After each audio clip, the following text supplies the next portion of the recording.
working with a high school baseball player, and he was actually pretty mature for his age, but he would, mention to me that sometimes he would get kind of distracted during games. Like he would hear his dad's voice, or he would, be thinking too much about, the mistake that he had made or that someone on his team had made.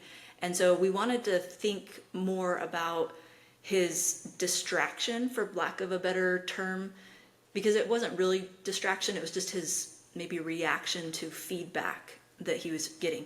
So we were working on a strategy on that, and this was in my office, and we were using an online game where it was a memory and attention training game, and you have to hit the right button at the right time, and it's an audio and a visual thing that's happening. And so as he was doing this, it lights up red if you get it wrong, and it lights up green if you get it right. And he said to me after we did one round of that, he said, I'm really distracted by the red. When I get it wrong, I'm really distracted. And so we said, well, let's put a piece of paper, tape it up on the screen over top of where the feedback is. And so it's not as distracting. And he did so much better. Because once he saw that he got one wrong, then he was thinking about, oh no, I'm going to get the next one wrong. And I got that wrong. Oh no. And he just kind of spiraled. And so we recognized that he needed a tool to help him to stop being distracted by feedback that people were giving him, either his coaches or his parents or his teammates, or him judging other people's mistakes as well. Interesting.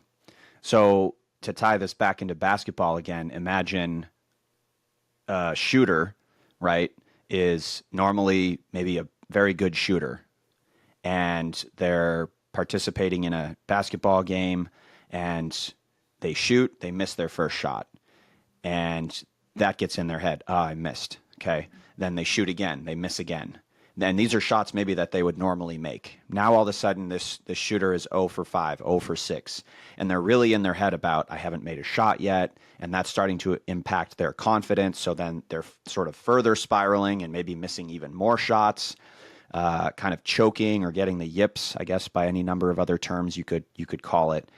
I think we both know that the best shooters have the shortest memory, essentially.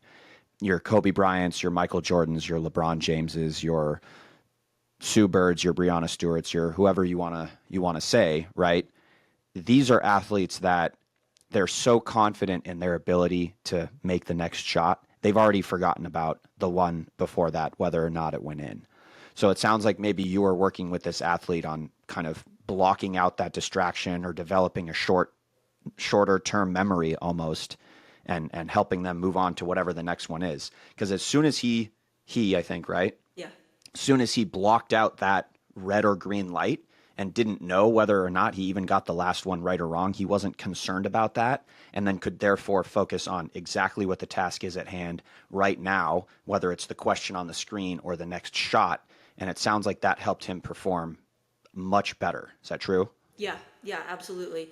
And I don't know where I picked up this phrase. I read it somewhere. It's not my own phrase, but the idea of the point of power is in the present moment, right? The only power that we have over our performance is the present moment. And I try to reiterate that to my athletes, because that is a big issue, holding on to mistakes, and then it starts to spiral them into a lack of confidence. And even maybe, I need to adjust my shot, or I need to adjust my swing. And when really it's not. It was just like a one-off, well, you missed that. You mishit it or whatever. And so they get a little bit too much in their head and try to make adjustments, when really just let it go, right? Be in the moment.